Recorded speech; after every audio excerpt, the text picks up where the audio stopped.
espiritu ng tao. Ano ito?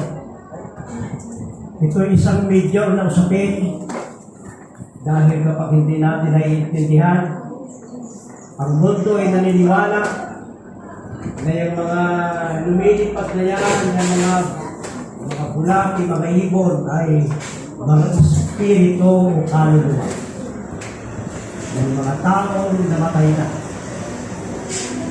Dapat ito ay maging naliwanag sa ating mga kapatid. Ano yung kaluluwa? Ano yung espiritu? Ayon sa unang Tesalonica 5:23, pagkabalinawa kayong lubos ng Diyos na siyang nagbigay ng kapayapaan at naway panatilihin niyang walang kapintasan ang buo ninyong pagkatao. Ano yung buong pagkatao? Ang espiritu, kaluluwa, at katawan hanggang sa pagbabalik ng ating Panginoon Jesucristo. Mayroon tatlong sangkap ang tao.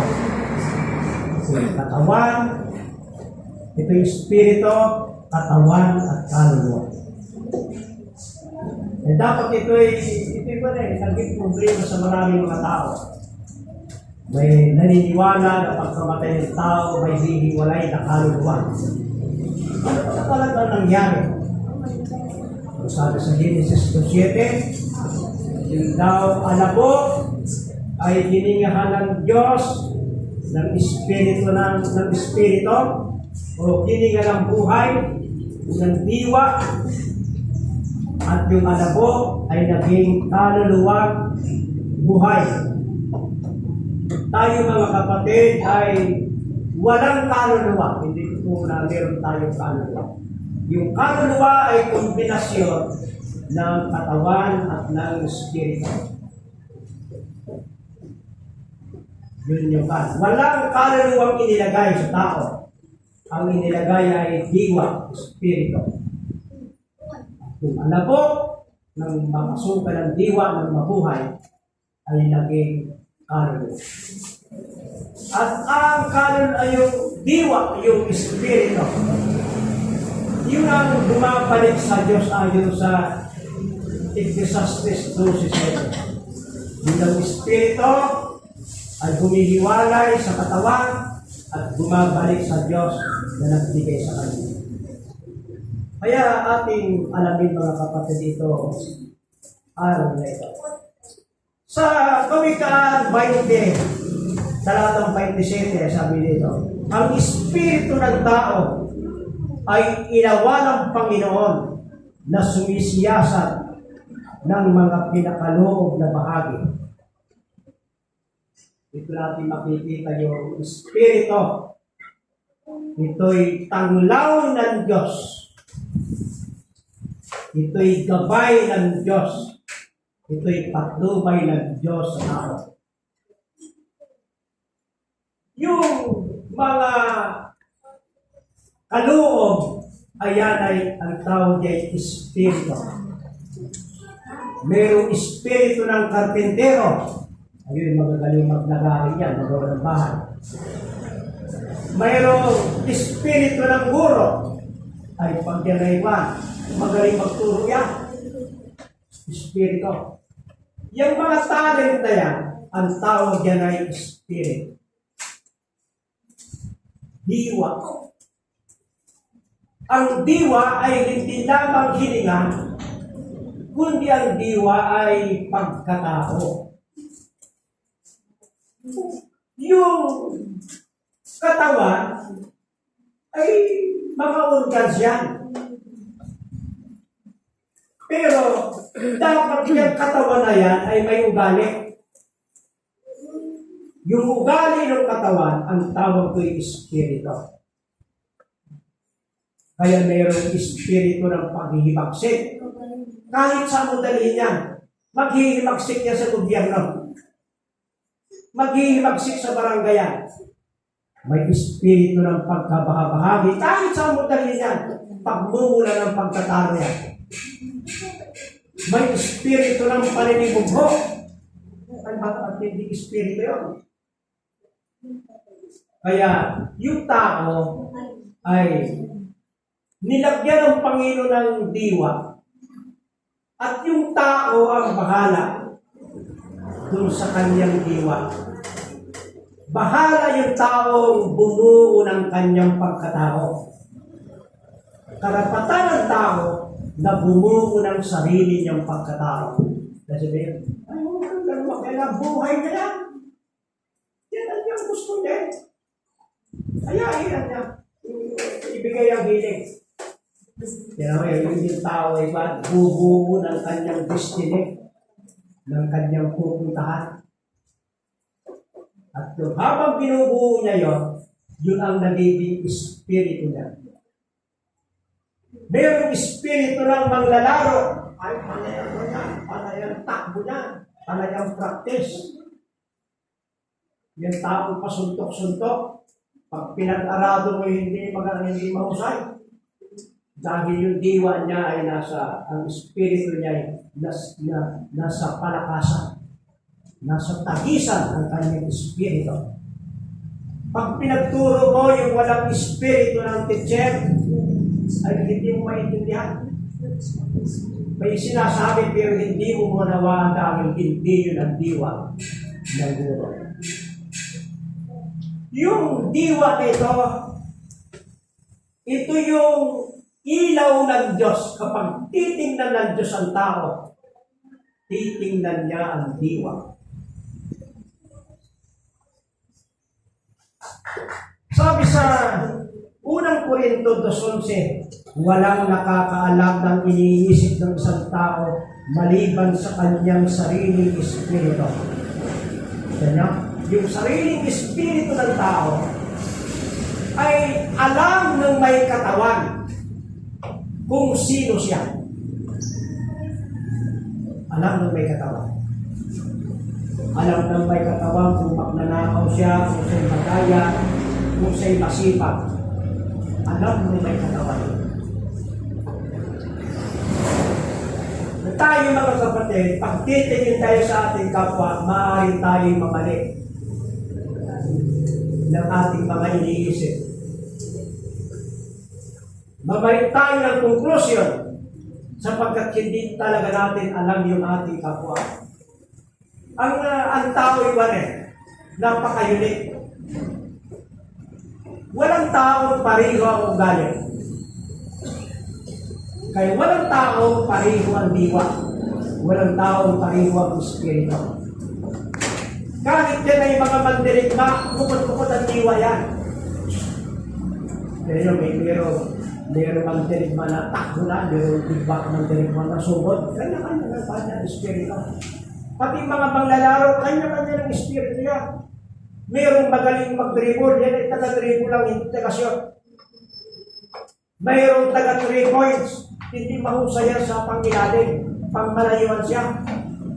Bagaman mga basketballista pare-pareho yan, kanya-kanya ng diwa yan. Kanya-kanya ng espiritu.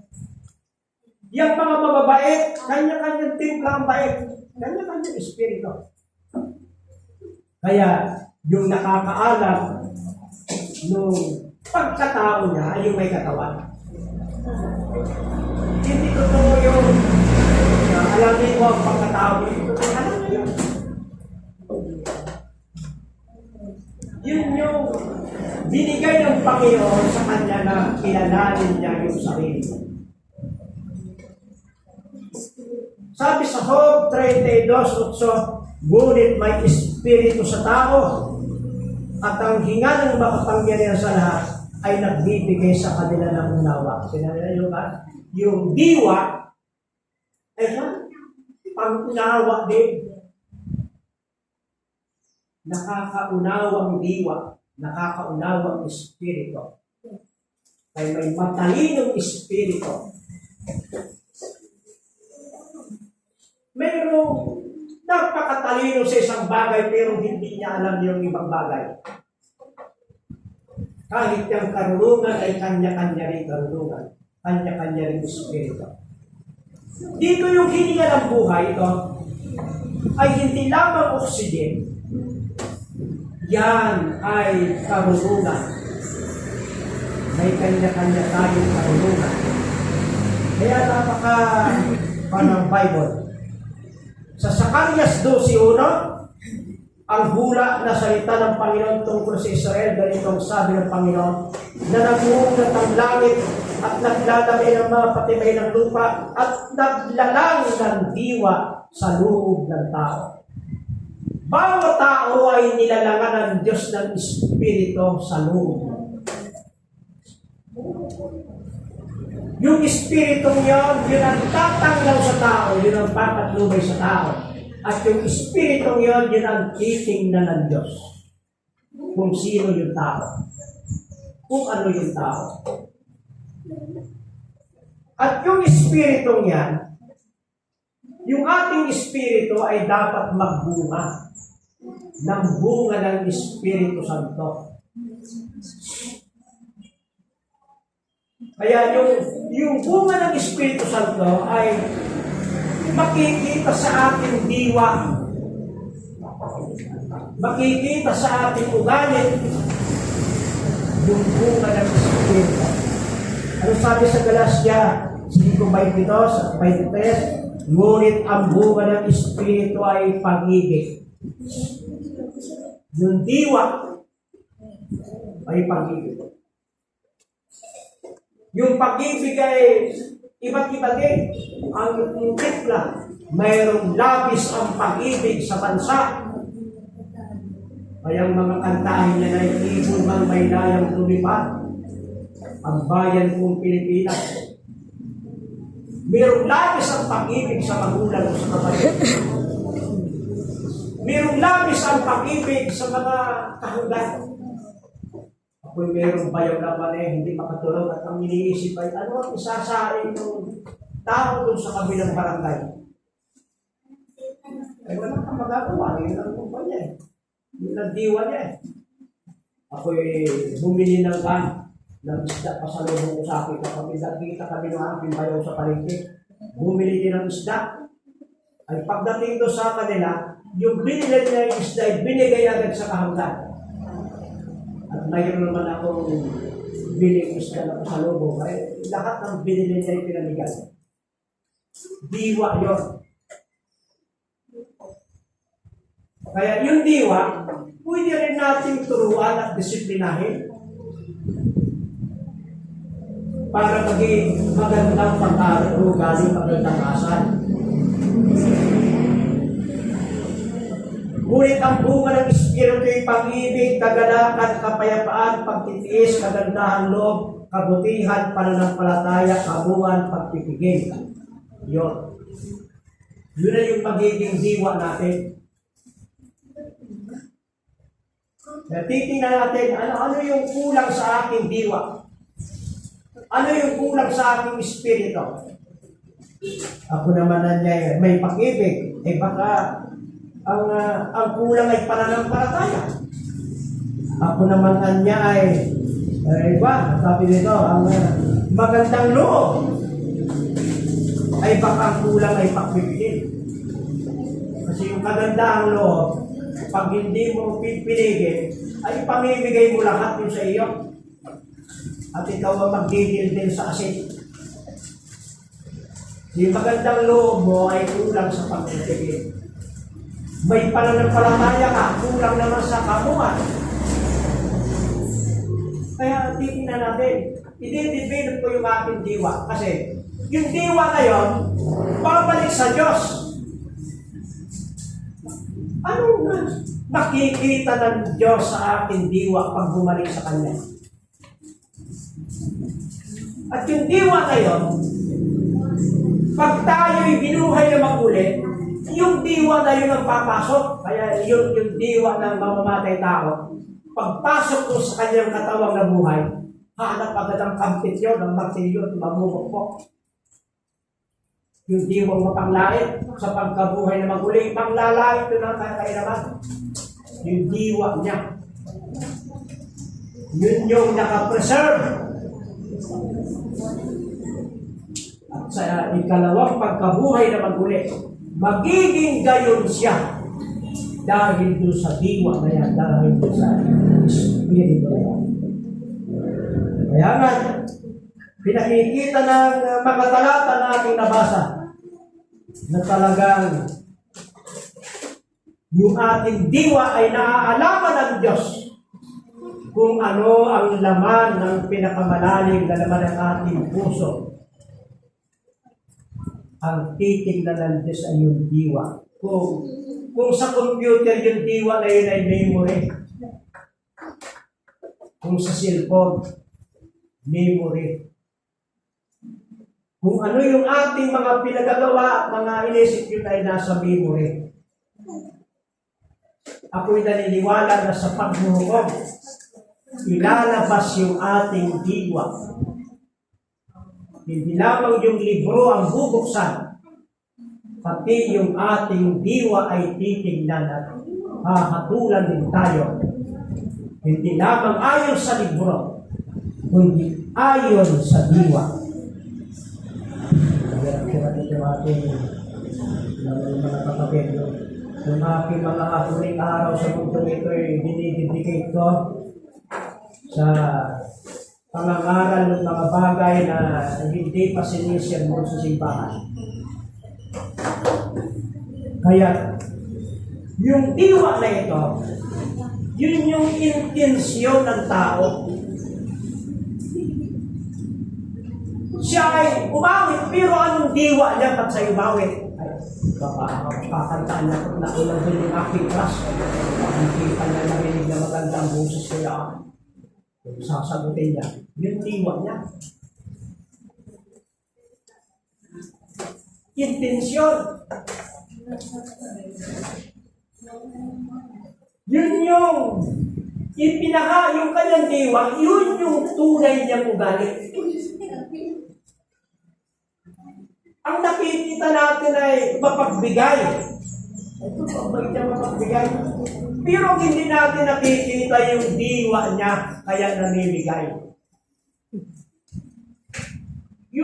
Yung kanyang diwa ay magsalita, mangaral, no? Aralan yung iba, pero hindi natin dalan yung intensyon ng diwa niya. Ba't niya inaaralan yung iba? Baka iniinsulto lamang niya, kaya kanyang kinakausap. Hindi yung diwa. Kaya hindi lamang hininga. Yung diwa ay hindi lamang hininga, kundi ito yung buong pagkatao. Kaya ingatan ng Panginoon ang ating kaluluwa. Yung kaluluwa ay itong buhay nito. Mayroong yung katawan na may hininga ng buhay, yung kaluluwa. Ingatan din yung ating diwa.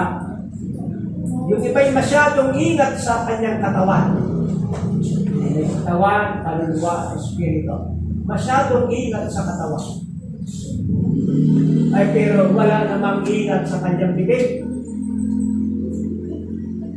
Pero kayo makikita ng tao, sobrang linis sa katawan.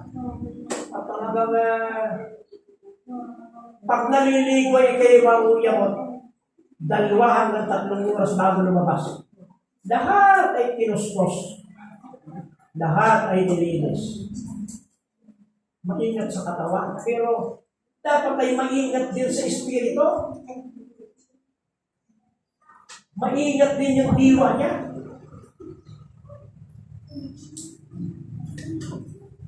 Tatlong bagay yung ating pananagutan. Kaluluwa, katawan, at diwa. Itong diwa ay ating pagkalalang pagtuunan natin ang kaunting pansin. Gawa 17:16. Samantalang sila'y naghihintay, samantalang nga sila'y hinihintay ni Pablo sa Atenas, ay namuhi ang kanyang espiritu sa loob niya. Namuhi yung espiritu. Hindi lang ha. May katangian niyang hiningalaya. Namuhi. Ay pag lagi namumuhi yung espiritu, ay dapat ay magkaroon ng espiritu ng katuwaan. ako'y nakakita ng kapatid na may espiritu ng katuwaan, ay ulyanin na. Ang kanyang naalaala, lahat ng masasaya. Ulyanin na yan, pero yung mga masasaya, hindi niya nalilimutan. Yung sanay sinusubuan ng anak, ay biglang may naalaala masaya, ay tumawa. Pati yung karin ay talsik sa isang dikit.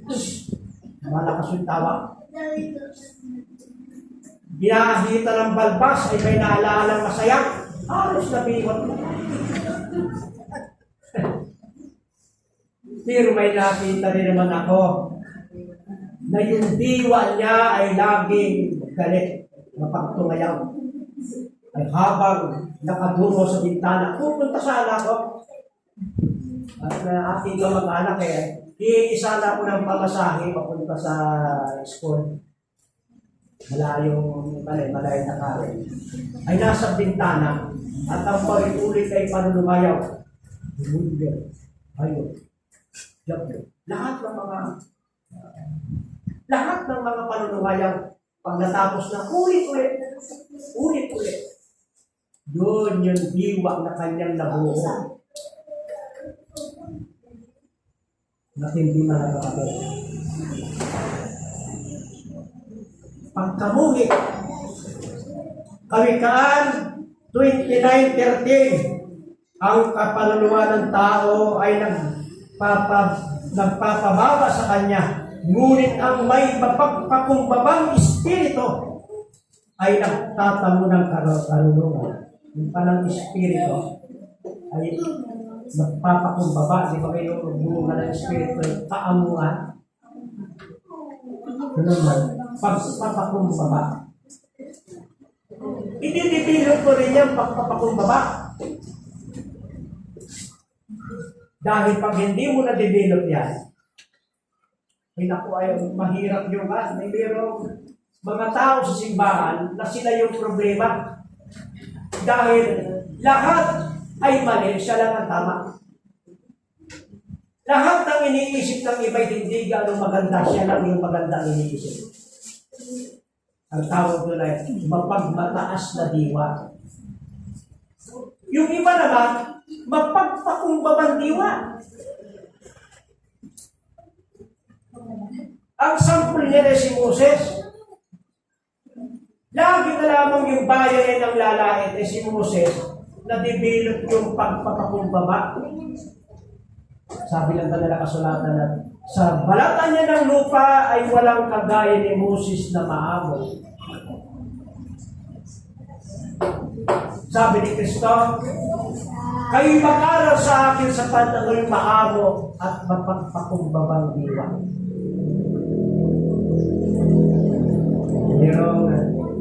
Mayroong mga manggagawa na walang mapagpakumbabang diwa. Yung mga manggagawa ay meron pa ang pagpig. Ay ang basketball ay sa tubig.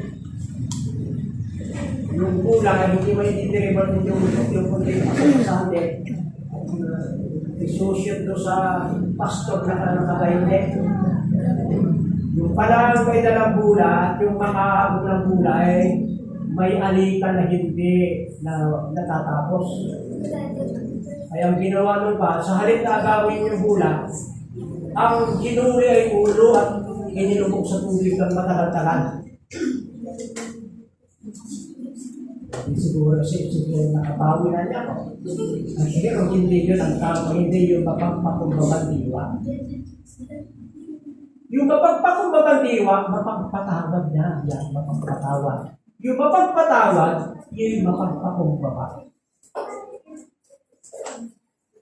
I-develop natin yan. Binigyan tayo ng Diyos ng espiritu ng kaliwanagan. Tayo na yung tayo na yung bubuo ng ating ugali. Kaya nga, yung mga bata, unang hinuhubog ng magulang yan. Dahil yung bata, sa tiyan pa ng nanay ay naliligaw na. Pag yung bata ay hinayaan mo, yan ay Kahit hindi mo turuan kumain ng matatamis, mamana ay bungal yan. Kakain niya na lalo yung nabigyan ng kung ano-ano. Kakainin niya. Kasi sa tiyang pa ng nanay, naligaw ka. Wala kang maasahan yan. Lalo yung bata inalagaan ng lolo, wala na. Mamukonsintihin yun eh. Kung ano-ano ipakakain.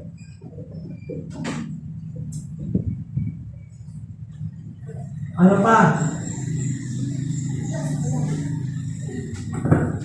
2 Timoteo 1:7, sapagkat hindi tayo binigyan ng Diyos ng espiritu ng kaduwagan, kundi espiritu ng kapangyarihan. Kaya yung espiritu ng kaduwagan, galing din kay Satanas yan. Dinidevelop sa atin sa Satanas yung espiritu ng kaduwagan.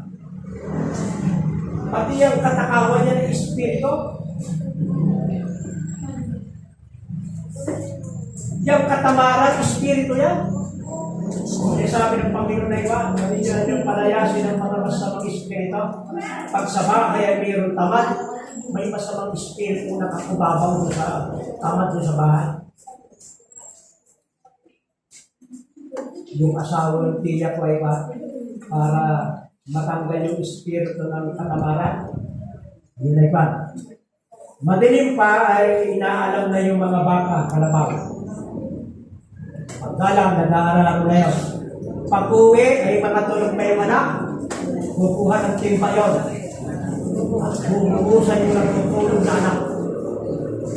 Hindi yan. Ako'y nakapagkarado na, nakapagtulog pa kayo. Bubus ng tubig.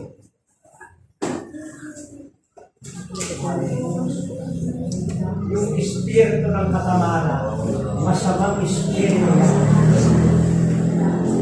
Dapat mo na yung mapalayas. Pag may tamad na anak, ay tumawag ng layman o ng kapatid na marunong magpalayas ng masamang espiritu. Hanggang hindi napapalayas yun ay tamad.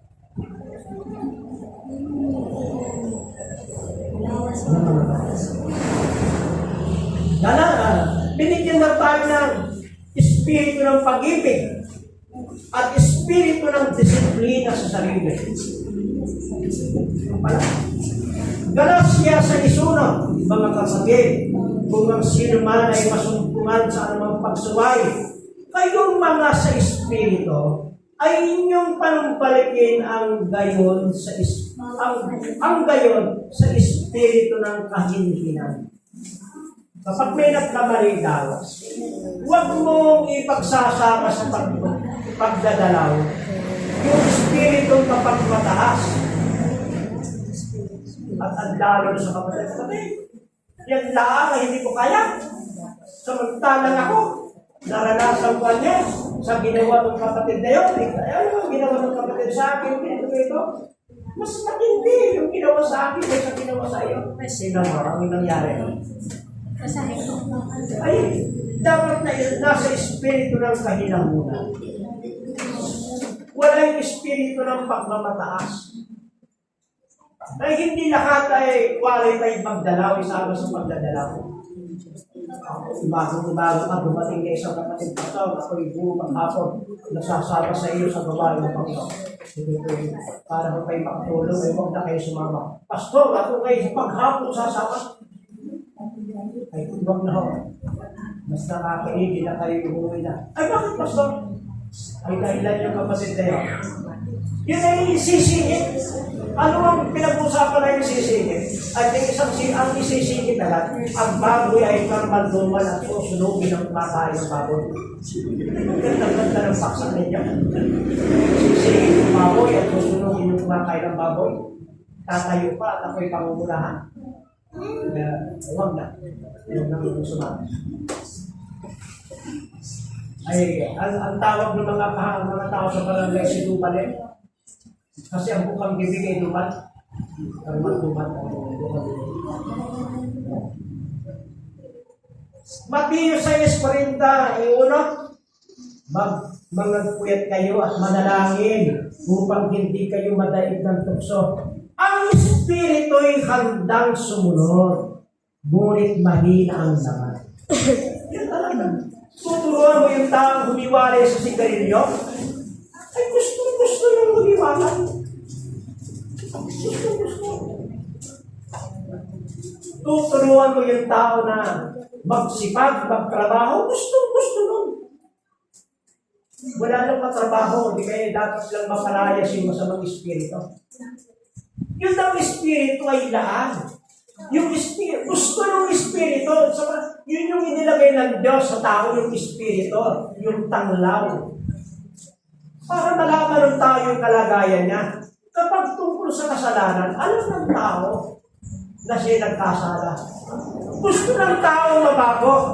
Ang problema ay mahina yung laman.